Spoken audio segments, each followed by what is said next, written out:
Hello, I'm Chris Flischer, and welcome to Turning of the Wheel, an intelligent, lively discussion on astrology, art, and adventure.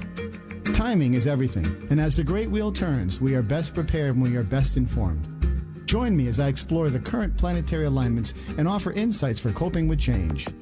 Educational, informative, enlightening, the Turning of the Wheel is a welcome pause in your daily swirl of constant change. Through intelligent discourse, inspired guests, and educational segments, I will help to enlighten your knowledge of astrology and guide you to accept change as the great wheel of life turns. Call in with your questions and speak with some of the greatest visionaries in the time-tested practice of astrology. Turning of the Wheel, Astrology, Art, and Adventure with Chris Flischer, each Thursday, live, 5 p.m. Eastern, 2 p.m. Pacific, on Contact Talk Radio. Hello, everyone, and welcome to Turning of the Wheel. My name is Chris Flischer, and this is a radio show about astrology, art, and spiritual adventure on Contact Talk Radio.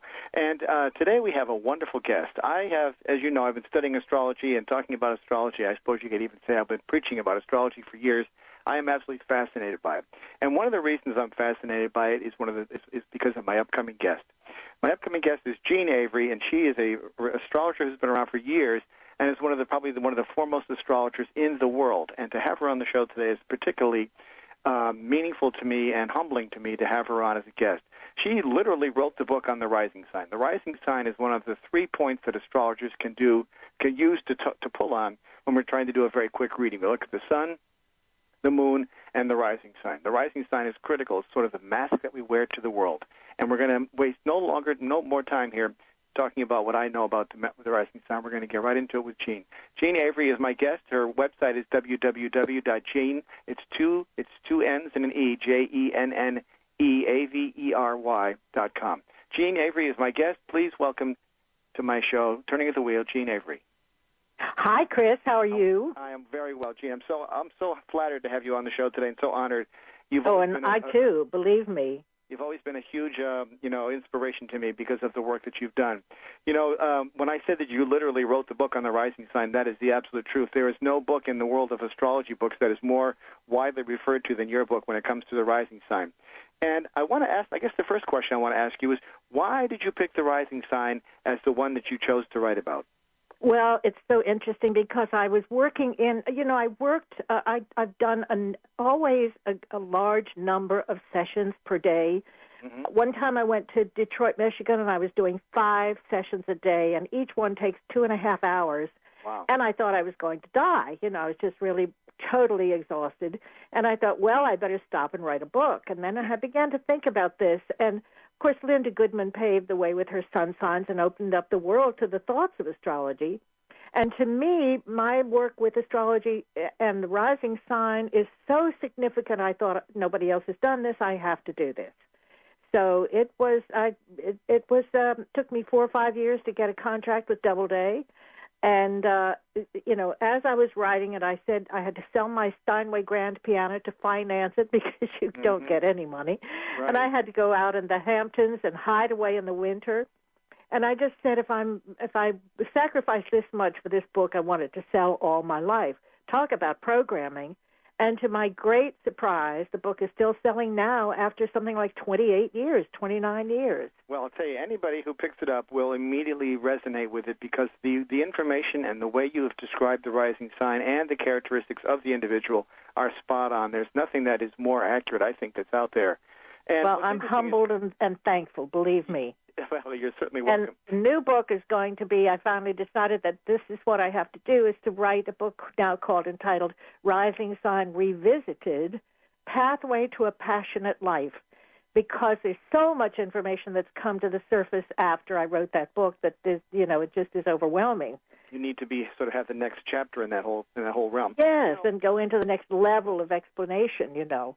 Still making it simple enough for the layman to understand. Good. That's exactly what I think people need. I think that's where we're at that cusp, I think. No pun intended. Actually, the pun is intended. We're at that cusp right now where the common people who don't understand astrology are striving to become more involved in it and understand the complexities of it. And I think that the best place to start is for people to know their sun, their moon, and their rising sign. If they know those 3 points, we can get a very good take on what they're all about and where they're going. That's exactly right. Now, I'm sure you know my premise on the rising sign is that it is of course, based on the time of birth, which is why the time is so critical. And I can always correct charts within 4 minutes. It's a very simple process, and I've just learned how to do it. But that's essential. And when we are born and we take that first breath of air, it imprints the patterns in our psyche and in our bodies. And it is like the mask that we show to the world. It's the horizon. So my new theories are to explain it as if, when we're born, we really look around and say, oh, boy, how am I going to get through this? Oh, dear, look where I landed. And the rising sign describes our survival decisions, our survival issues. It really so it's is not only the way you appear, it's not only the way that you deal with things or that your outlook on life, but it's how you protect yourself as well. And that's why I'm calling this the pathway or the gateway to a more passionate life. Yeah, it really is. The rising sign. One of the problems with popular astrology is that we always read in newspapers and magazines. We read our sun signs, and the sun signs are partly accurate, but they're way too broad of a spectrum to appeal to give you the granularity you need. The only way you get that granularity is by knowing the exact time, which will pinpoint your ascendant. And the ascendant is the sign that's on the eastern horizon at the moment of the birth, and that's called the ascendant. And that piece of information is critical because it indicates, as you said very succinctly, the idea of the personality going forward.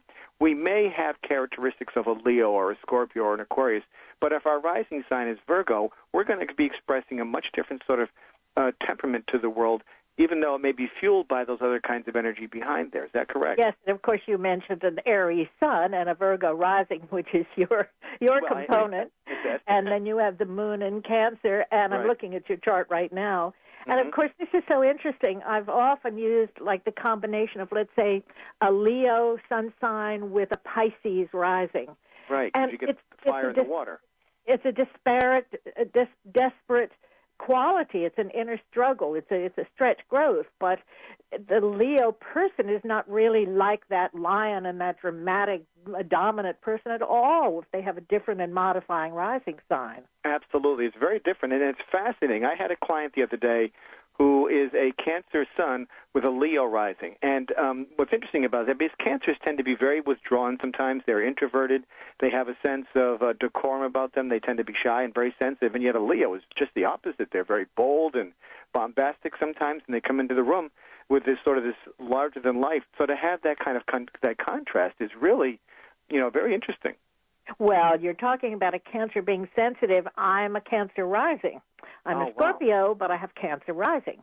Mm-hmm. And the one thing that we have to take into consideration is the placement of the moon. And I have my moon in Aries. So my sensitivity, it's a very sensitive sign, but not shy or withdrawing, particularly not with an Aries moon, as you can imagine. And since you're an Aries, you know what Aries qualities are all about. I certainly do. I'm very familiar with it. And you and I share something else which is very interesting, I think. It's you have your moon conjunct Uranus in the 10th house, which is descriptive of your career and what you would do with your public life, and so do I. Oh, wow. And my moon is closer to the MC, the zenith of the chart, as is yours, and then the planet Uranus just a couple of degrees away. Mine are in Aries, yours are in Cancer. Mm-hmm. So if we think about that, it's really a kind of reflection. You're in Aries with the Cancer moon. I'm a Scorpio, but with the Cancer rising and the Aries moons. Mm-hmm. So when you look at this almost like it's an alphabet or quality of energy, it really is fascinating to see connections. It certainly is, and there's a natural rapport that flows very effortlessly between us as a result of that sort of chemical mixture. Because I've got a very strong water element to my chart, and you have that strong water element as well. We've got a caller on hold who knows her rising sign. So let's see if she has a question for you. All right, Jeanne. We'll get her on right away. Her name is Pat. She's calling from New Haven. Welcome to Turning of the Wheel. Hi. Thanks so much. It's interesting what you both are talking about. I am a Cancer with Libra rising and Leo moon. And oh, boy. Someone who's now famous years ago told me he did my chart when I was at school. He was a teacher there and said that my chart was the most afflicted he'd ever seen, but I never got the chart from him. With the Leo moon, I feel like occasionally I'll jump out on stage and totally trip over myself because being a Cancer, I'm pretty reclusive most of the time. So when I try to be out there and be funny, it's like I really have no experience. I always mess it up. But your intention is well. You're well intended. You see, with my Cancer ascendant, I was on stage all my life. I was Little Black Sambo in the kindergarten and have never been out of center stage since then. But my oldest daughter is librarizing. And when she was going to do her first grade assembly, I go, the proud mama, and I'm looking, and I can't find her. And there she is in the back row. And I said, what is she doing in the back row? Because she didn't have the same desire to be front and center as I did. Right. She also has librarizing. So that's, it's so interesting to see. And the Libra is very sweet. And so you've got the two sweetness qualities, the librarizing and the moon, the Cancer. No, but Cancer. It's Cancer Sun with Leo moon. Leo moon. Yes. Do you know, Pat, the degrees of which what those aspects are? Do you know the degrees of your sun and your rising sign by any chance? I don't. I was just trying to look for my chart, but I don't think I can come across it. See, when he said that it's the most complex chart he'd ever seen, there has to be a lot more than just that. Those are not such conflicting descriptions. But when you look at all the underlying, I've got, I don't want to change the subject, but I have President Obama's chart sitting in front of me. And President Obama has 5 T-squares and 1 grand trine. You talk about complexity, it's unbelievable. Yeah, I'm also looking at the United States chart. The United States chart, we have 4 grand trines, which is such protection that I just have to say always that the United States will always be in that frame of protection. So I don't want to change the subject, but the Libra rising is very interesting. You're a person. Your survival depends on fair play. Mm-hmm. You want things to be fair and right. Absolutely. And you enjoy one of the interesting things about knowing the rising sign is to look at your opposite sign, and in your case, it's Aries. Well, you can use that Libra rising in a dynamic way by being the person, the diplomat, the negotiator, the person to resolve problems. Lawyers are good Libra rising. But the non-productive is if you choose to just pour oil on troubled waters and keep the status quo. So even with my daughter, she picked a husband who's quite, Aries type. Boy, what a firebrand. And the tendency is to say, why can't you be more diplomatic and slow down and be like me? But the truth is your survival depends on you being able to find what's fair and right, and how can you do that if somebody else isn't stirring things up?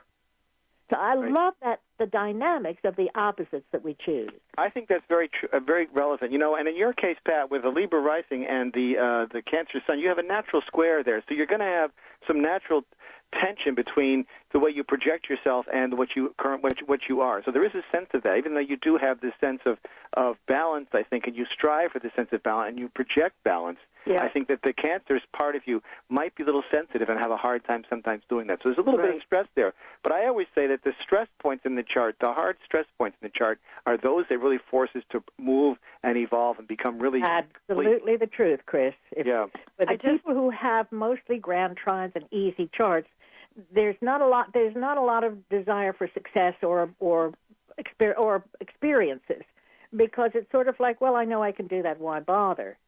But I'm going to needlepoint a pillow one of these days that says pressure makes diamonds. And when you have stress points, it's forcing the growth.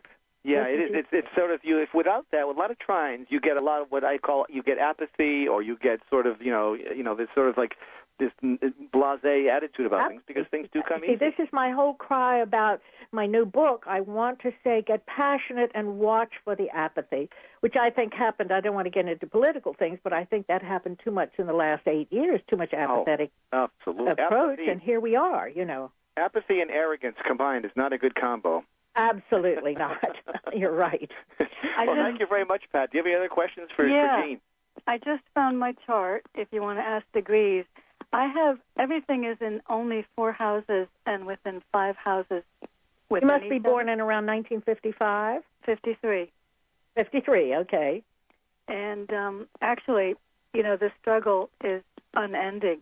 You know, I really would like to see it begin to change. I feel like... Well, you should come and have your chart done with either Chris or with me and get the real inner, you know, scoop. I do a 2.5-hour session, and I don't know how long Chris takes with his sessions, but it's very revealing, very important. Yeah, very revealing. Like a roadmap to your life. And, you know, Pat, over the next, probably within the next year or two, you're going to have Saturn on your rising sign, which is going to be particularly, I wouldn't say draining of you, but it's going to put you to test in some cases. It's a new focus, yes. It's going to make you a little bit more responsible. So that's coming up. And you know, these are these times when this pressure comes, when you sort of have to make a decision one way or the other. And the hardest part is because being a Libra rising, you have this tendency to vacillate because you can actually see both sides of the story, and you know both sides of the story, and you're torn to both sides of the story. So the hardest problem is to make the decision to come down on one side. Yes. I am trying to discipline myself more and also discipline my thinking. I realize I have to kind of grow up in that sense right now. Yeah, and really But this is a very, very, very positive time for you. I never would be afraid of a Saturn transit because, well, I've got Saturn in my first house, so I'm very used to wearing Saturn on my back. But I think that Saturn is an opportunity to grow, and I think that it gets a bad rap. And I think that we got to be mindful of Saturn because without Saturn, we wouldn't get things done. And so it's very good that he's there in our charts. Yeah, I'm hoping this time I will kind of reap rewards from all the years since. Well, you're going to have a new focus, that's for sure. You're going to have a new dedication, and you may experience some fatigue just as it hits your ascendant, but then after that, it's like I have a new meaning for my life. I was going to talk about that, about Saturn, Chris, in terms of the U.S. chart, because here we are with Saturn in Virgo going through the 5th house of the United States chart, which relates to the stock market. And I wanted to say exactly that same thing. It doesn't mean that we're going to have just dearth, you know, and dreadful situations with the stock market, but Saturn in its positive sense means restructuring. And that's right, and correction. It means correction. Let's get the show right. Yes, and building new structures, particularly. Yeah, I think it's very. It's funny that you mentioned that fatigue. I have right now. I have Saturn has been it's in retrograde, but my rising sign is 22 degrees Virgo, and Saturn's at 15 retrograde. And I've been feeling fatigue over the last 2 years, very much so. You bet.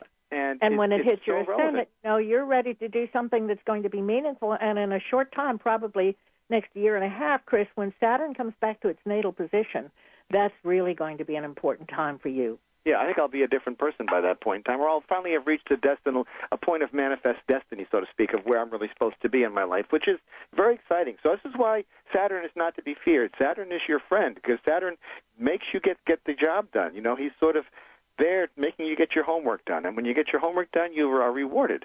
I call Saturn the nuclear physics of life. Because I use the analogy that life is like going through a year of school, and when you enter university, you pick your curriculum, and the university says, oh, that's fine, but you have to have a science course, and we only have nuclear physics. Most of us would say, oh, please, oh, dear, oh, no, I can't do it, I don't want to, do I have to? It was kicking and screaming, procrastinating, but when we lock the door and we study, and we pass that exam, there is a sense of accomplishment that nothing else can give you.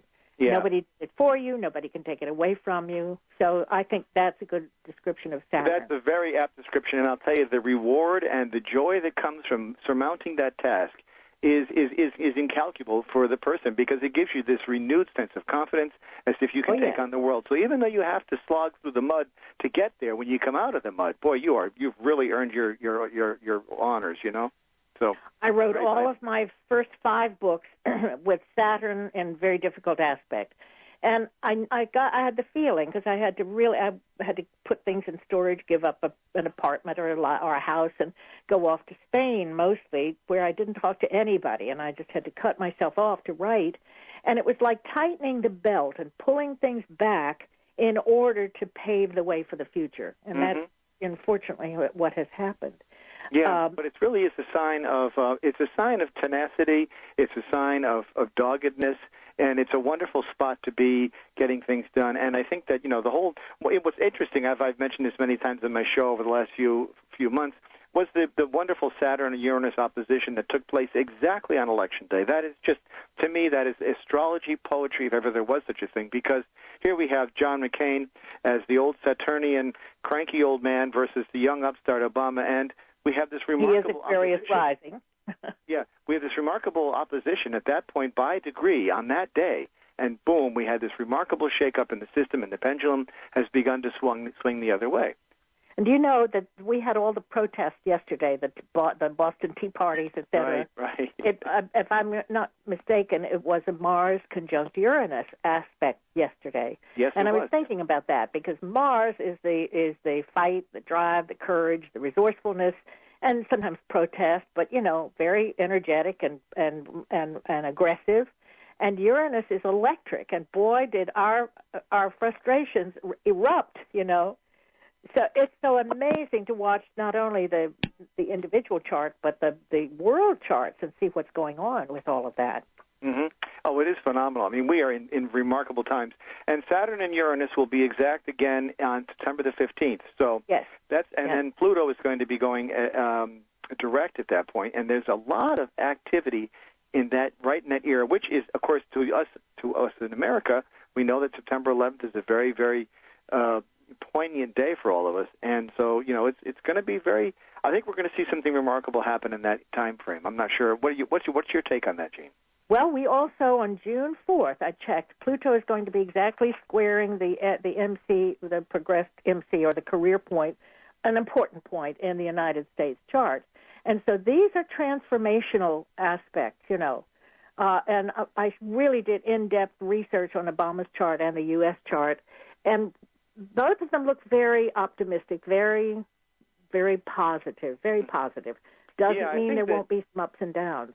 But the interesting thing is that to get away from Saturn, the wonderful planet Jupiter, the planet of luck and abundance, is just about to hit President Obama's chart on March 25th. So this is a whole new 12-year cycle for him, as an example. That's and wonderful. So far, except for, yesterday's protest, he has had such support and such acclaim from around the world, which is just amazing. And with good reason, because his approach is very logical. We don't have to get off into a political discussion, but I have to say this, because when you look at his approach and the way he has handled world situations, he is a listener. He's not a dictator. Amazing. He listens, and he does, and he takes his time. He gets information from every corner of the world, and then he forms an opinion and moves on from there, which is the most logical thing anybody can possibly do. And it's just the way to do it. I was going to talk about two things with Obama's chart. One is that, we had two swearing in that was interesting. sessions. And astrologers looked at that first swearing in and said, oh, no, the moon is void. Of course. Of course, the theory is you're not supposed to do something under a moon void. Of course, that it won't work. And I have some good stories about that. And by chance, somebody decided that we had to have another swearing in, and this time it was under the right aspects. Isn't that amazing? Yes, that is phenomenal. And I think it was right to do that, because we had been talking about that for quite some time, that the exact time of the swearing in was that. And then all of a sudden, boom, we're seeing it happen live on the stage. I mean, it was phenomenal. This is why astrology is it never ceases to amaze me, and I think it's so phenomenal. But we were getting back. We're going to take a break in a few minutes. I just want to tell you one more quick thing about Obama, if I may. Yeah. That is that when I just was so excited about his election. I grew up in Washington, D.C., and I could take politics or leave it, but I was so thrilled and just sure that he was going to be elected. And I told everybody that I thought he was literally sent from the angels to heal this world. When I looked at his chart, he has Aquarius rising, and I always describe that as having come from a high spiritual level. And there's some other indications of his this level of evolution. And I say it's like being polarized upside down with the feet in the spiritual kingdom and the head down on the ground. Well, somebody sent me an email that had read his Akashic records, and they said just the same thing, that he was from another planet and that his planet are absolutely, all the forces are behind him to help heal the world, that he literally came in with that purpose. And the other thing that I find so fascinating is that they say that he is Lincoln reincarnated, talking about regression therapy. Right. Now, you've done a lot of work with that. That makes sense, doesn't it? Because he's just such a follower of Lincoln.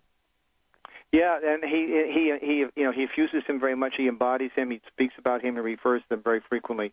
And it's remarkable there that I think that what I love about the fact of him is that I think he has been sent from the angels in some respect because he is a composite person. He's a man of many cultures, and we are a country of many cultures. So he is the ideal person. He's not polarizing in that respect. So I think that's the wonderful thing. No, the U.S. has Uranus right on the ascendant. At least I like to use that chart. There are discrepancies about the birth time of the U.S. Mm-hmm. But Uranus rules freedom, and we were established as a country of freedom, to embrace all mankind. And so there we are with an Aquarius rising president. So there we are. And what could be better with Neptune, moving to late degrees of Aquarius right now? It's a wonderful time. I think Neptune speaks to community. It speaks to new ways of living, and I think we're on the cusp of all that. So it's very, very exciting. We're going to get into this much further. We've got to take a quick break at half past the hour here, and we'll be back in about 2 short minutes. But I do want to speak quickly before we go about Pluto. Pluto destructs and then rebuilds for the betterment of good. So whatever we have to go through, we have to tear down that kitchen wall in order to build a new kitchen wall. This is a necessary process. So there's nothing to be feared here. My guest today is Jeanne Avery. She's a wonderful astrologer. She's been one of the forefront astrologers in the world and has written numerous books. We're talking about the rising sign, and we'll be back in 2.5 minutes with more great information. You can call today if you want, if you know your rising sign, and we'll be glad to talk to you. Thank you. Be right back.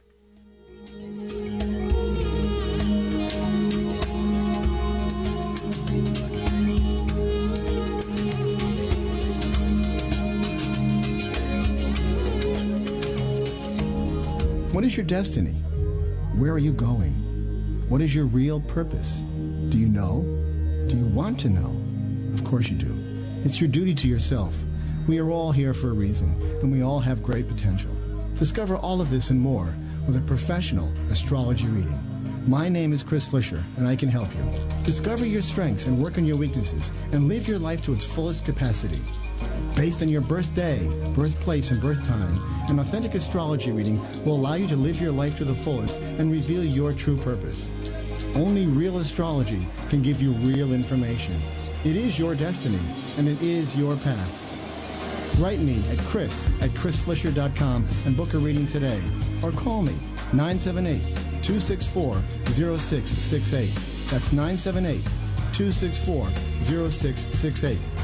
www.chrisflischer.com. As the world shrinks and our barriers come down, diverse cultures are striving for harmony, balance, and peace. To ease the transition, we need to expand with color, light, and tolerance. Now, you can become a global citizen and embrace the color and clear spirit with the divine artwork of the mandala. Mandalas are a timeless artistic offering for creating unity, harmony, and peace. My name is Chris Flischer, and I've spent years creating mandalas, and they are now available online at www.chrisflischer.com. Come and experience the world of color, form, and function with T-shirts, coffee mugs, note cards, and limited edition prints. These vibrant, lively paintings and products express optimism, oneness, and spiritual balance for all who use them. At www.chrisflischer.com. www.chrisflischer.com. and enter a world of possibility and color.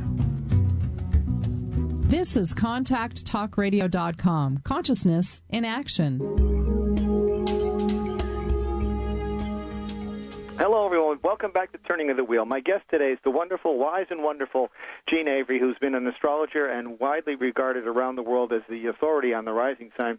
And we're talking about the rising sign. The rising sign in your chart is one of the most important pieces of your chart. As a matter of fact, if you are not a fan of astrology and you sort of dip into it casually and you check the newspapers every day, I would check your sun sign placement as well as your rising sign placement. So if your sun sign is Aries and your rising sign is Virgo, read both of those, and you're going to get much more granular information about what your day might behold. Not that I think you should go into the newspapers and read astrology. You should contact Jeanne or you should contact me to get it done correctly, so you'll really have some information. But this is how important the rising sign is. One of the things that I wanted to add as an augmentation to the rising sign, which is something you know very well, and that is there's something behind that rising sign.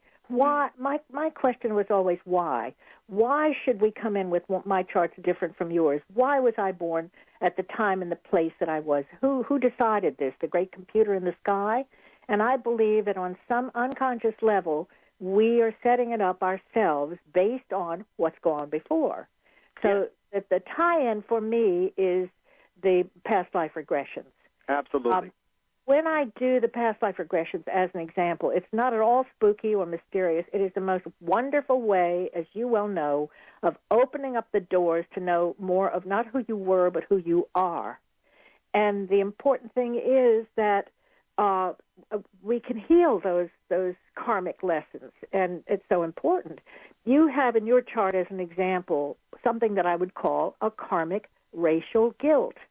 And that's not being blue, pink, purple, or green. It's having been in a position of responsibility, feeling a guilt of omission or commission because of what you did or didn't do that might have caused other people suffering. And then when we come into this lifetime, we can't let ourselves just sit on the silken cushion and eat strawberries and cream.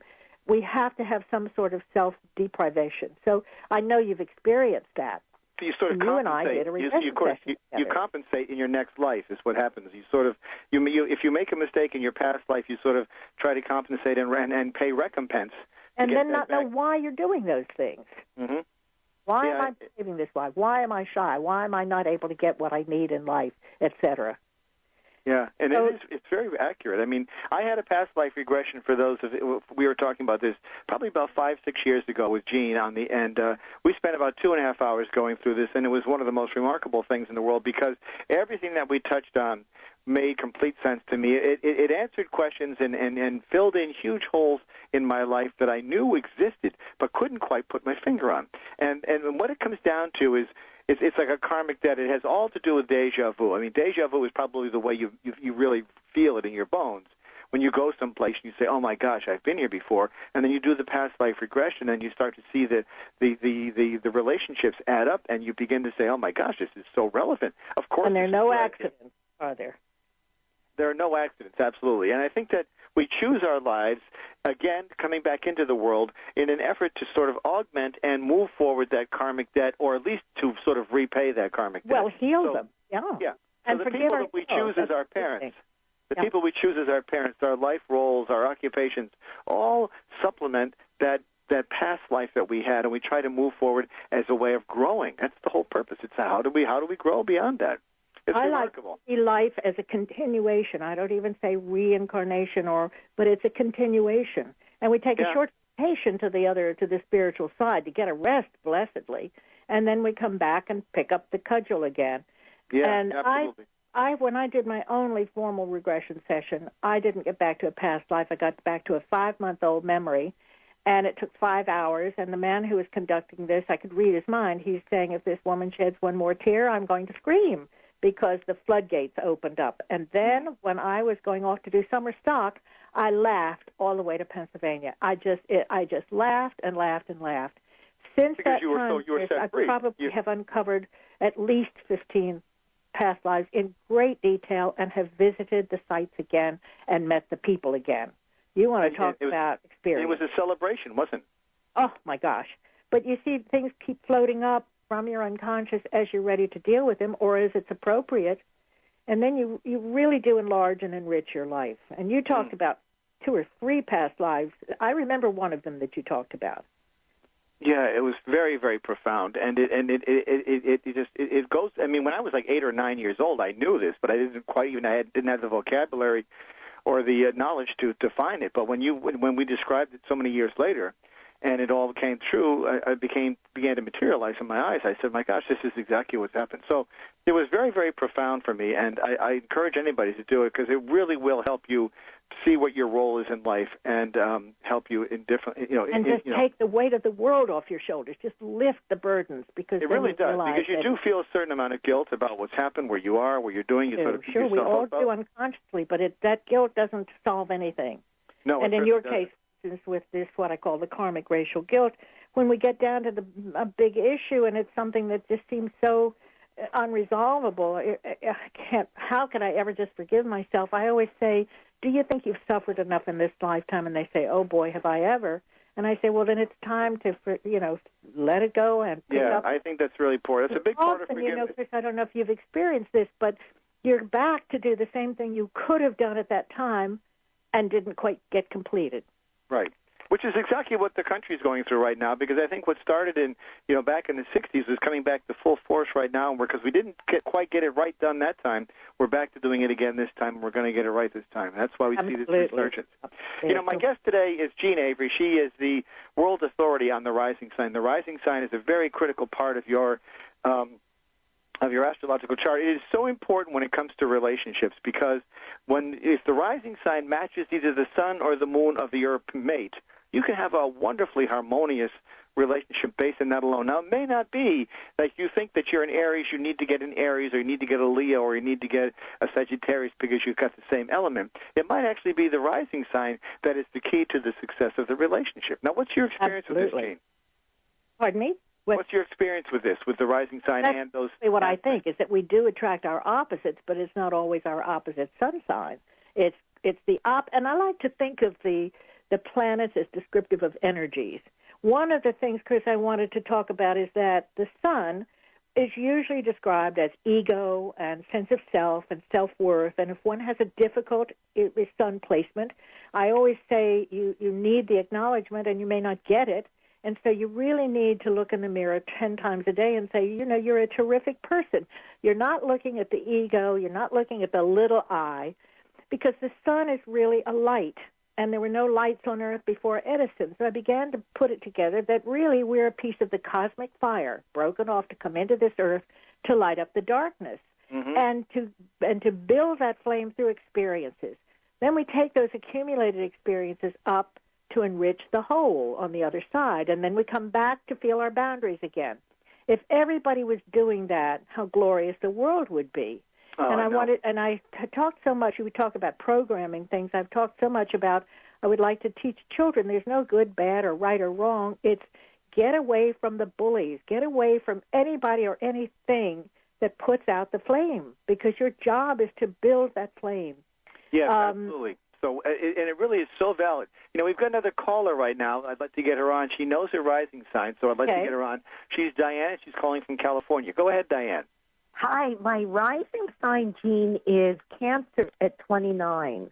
Oh, well, it's so interesting that 29 is a critical degree. It's not good or bad, but it's like you decided to get born in a big fat hurry, so you'd still be Cancer instead of Leo rising.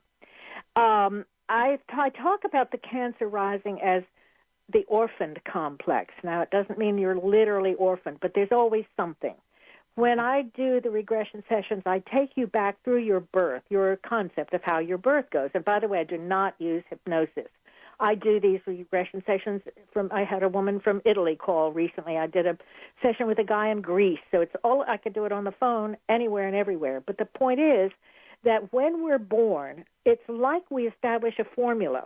How am I going to get through this? One woman said, I didn't want to be born, so I hooked my head on the pubic bone, and then I got tired and I slipped out. She said, oh, my God, it's the way I do everything right down the line. So that's one of the things I want to point out in the new book. So with the Cancer rising, we've had something where we felt orphaned or abandoned. Now, we can stay in that sensitive state, and boy, have I been there, and say, oh, please, next time I want to be a Leo rising or a little tougher, because it can be very painful. We tend to take things personally. We tend to sometimes overreact, misunderstand things. But by and large, you're a healer. And very the moon has been proven statistically to be strongest in the charts of writers. So when we finally work through those, you work through your own emotional issues and realize you're not the only person who feels that way, then the compassion comes in. Then you have an absolute pipeline to the trends of the time, especially women or people or whatever we share in common. So I'm sure you felt that. There's a very strong maternal bond there. That feeling of abandonment. Mm-hmm. Very strong maternal bond there that's very compassionate and sweet. Yes. Well, and I thought I was the best correct mother in the world. I'm not so sure that's the case now that my kids are grown up. Well, it runs through your personality, and it'll always manifest itself in some ways. And it's almost part of the clothes that you wear, literally and figuratively, that you can't shed. Have you experienced that? I have, yes. I did feel abandoned as a child because my father died when I was 5. Oh, yes, and my father died when I was 2 and my mother at 15. And, it's painful. Wow. Are you painful? But you see, it gives you a depth of compassion that makes you understand other people.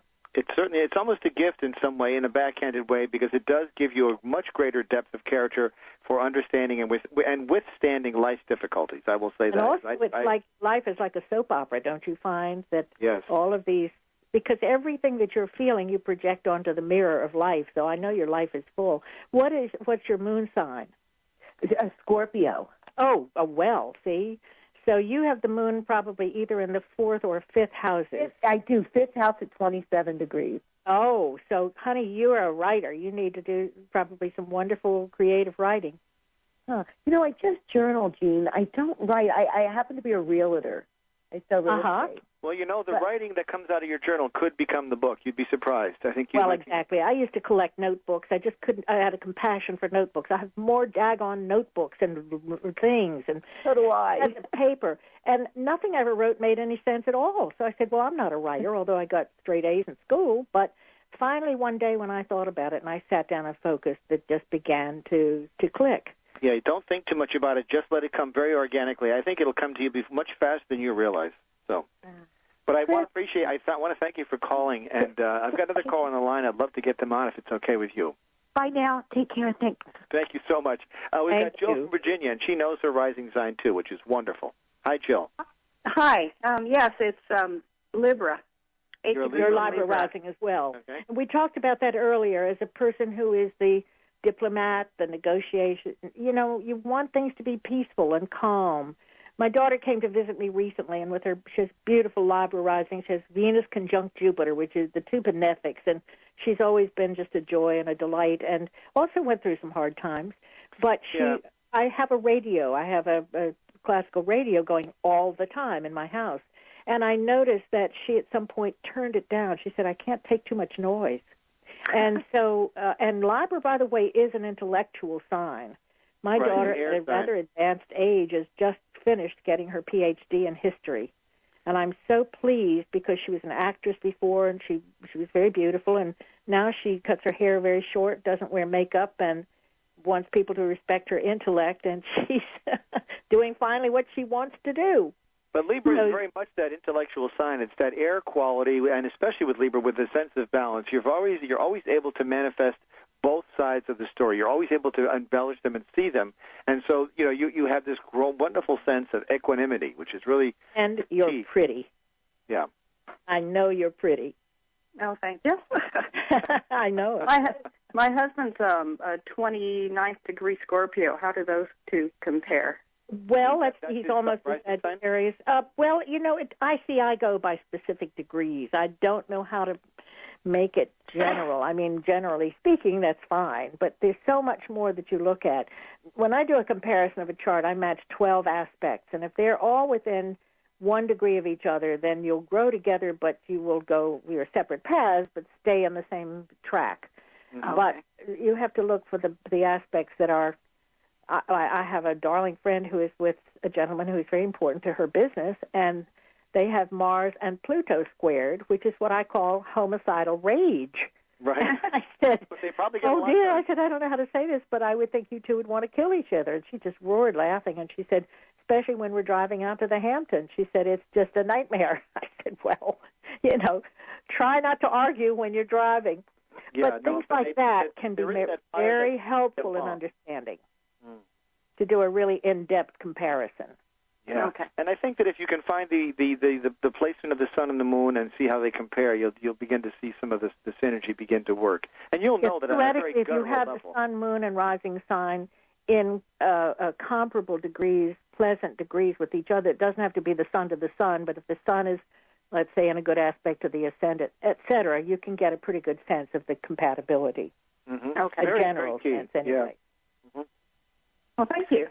You're welcome. Thanks for calling, and it's always good to hear from people. It's great to hear this because I get so excited about it because, when you begin to see these puzzle pieces begin to fall into place and you have these aha moments, as I do all the time with my clients in astrology, it's just a wonderful feeling because it's so darn accurate. And the more accurate it becomes... It's exciting, isn't it, Chris? Oh, it's just I just get goosebumps. So exciting.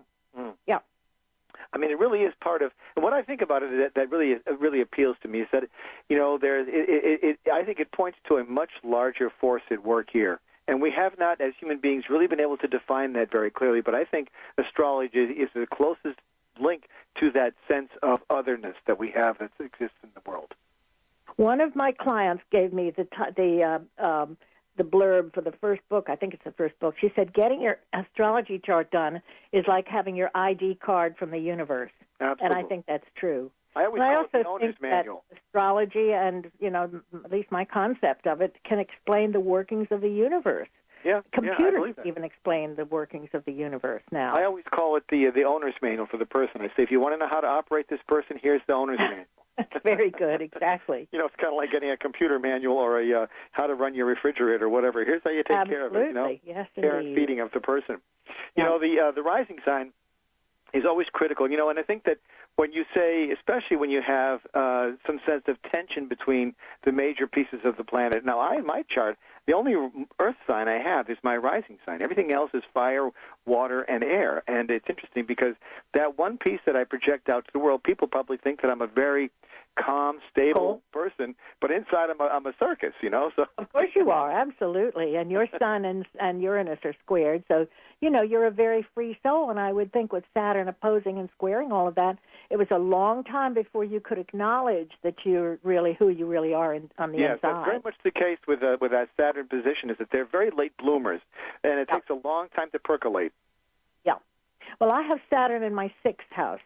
And I have, of course, ruling my 7th house. And marriage is just definitely not quite the most appropriate thing for me, and yet I probably have more marriage proposals than anybody I know. But I always said it's because they always know I'm not going to take them seriously. But with Saturn in my 6th house, I love to work. I'm kind of a workaholic, but very service oriented, very much for helping people, very much of a soldier for the universe, pretty much, you know. I can be of help to people and be the healer. I'm so happy. It takes very little to make me happy, you know, but that's the way it works. Well, you know, there's something about that speaks to your karmic path too, because it certainly gives you the sense of, you know, fulfilling your destiny and doing the right thing for people at the right time, and that's really valuable. Well, I remember my astrological orientation, and I won't write. I'm trying to get up the nerve to write about some of the past lives that describe how I came to be what I'm doing now. I was not ready to do astrology at all. I found it fascinating.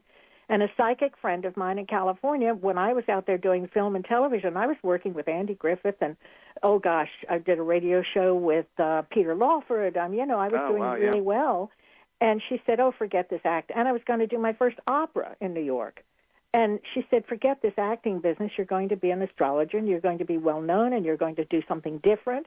And she said, you'll travel until you're tired of traveling. And she said, you bristled. I said, was I? Oh, I was furious. How dare you say that to me when I have worked so hard to perfect my talent and my voice? And guess what?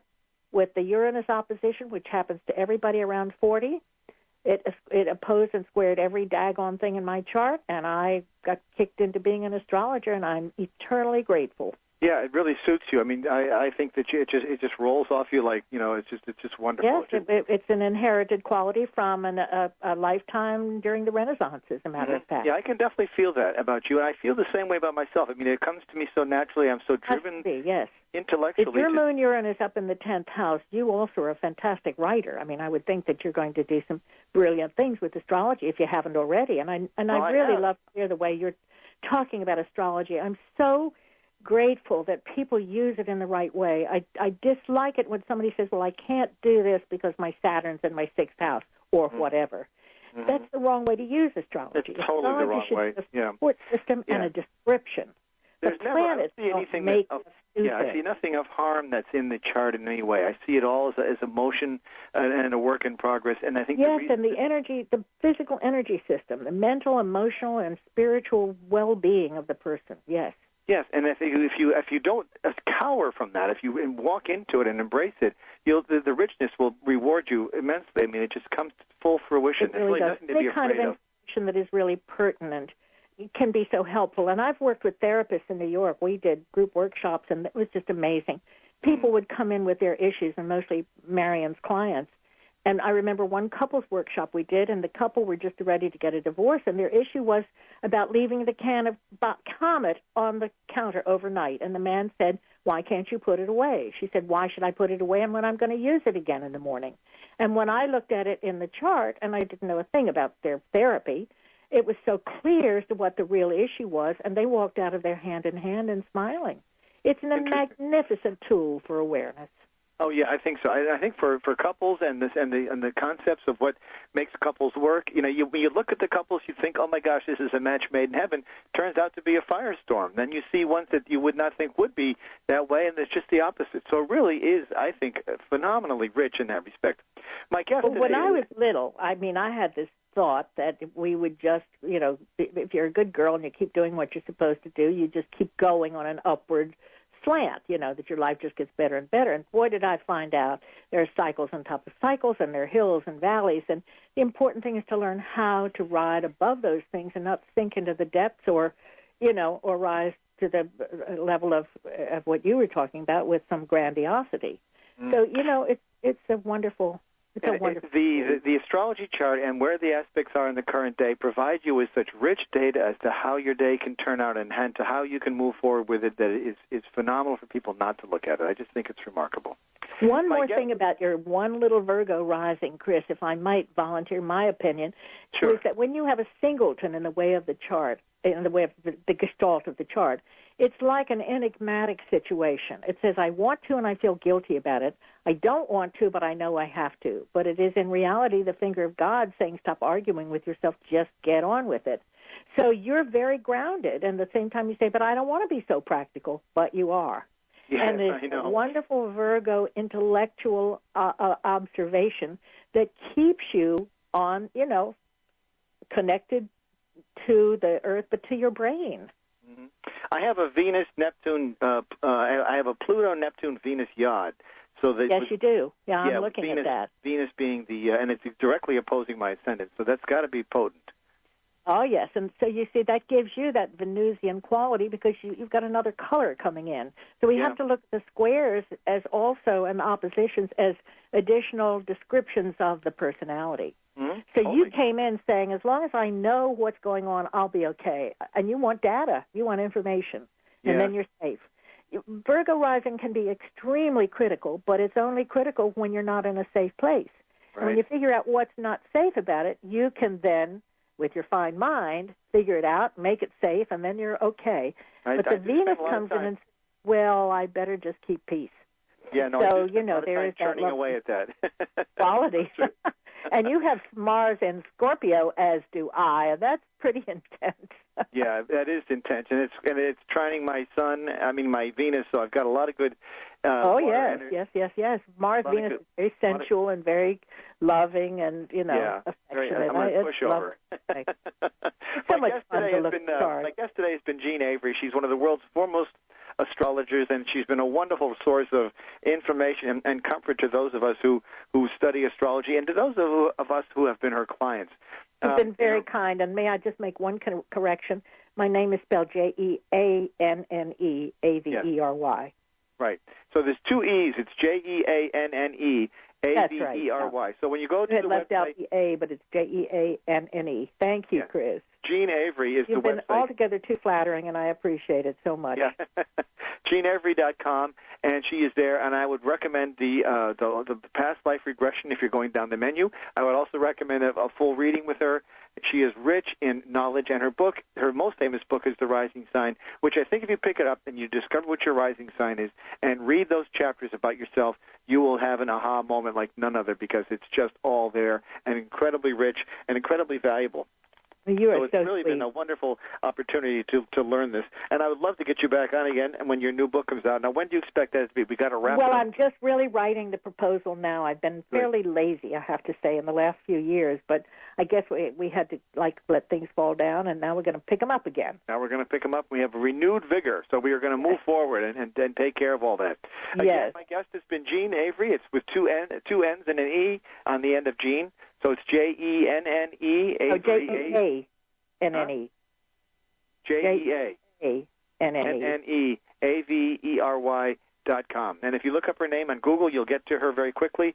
And she's been a wonderful source of information about astrology. And I heartily encourage you to visit her website and to purchase her books. You will be amazed at what you learn. You're darling, Chris. Call me anytime and we can chat. Yeah, I'd love to. I've got to wrap the show up, though, and it's been great having you on, Jeanne. I certainly appreciate it, and hopefully it's been a wonderful, enlightening show for those listening. Thank you so much for listening. And, again, it's JeanneAvery.com or ChrisFlisher.com if you want a reading. Thank you so much, Jeanne, and we will talk soon.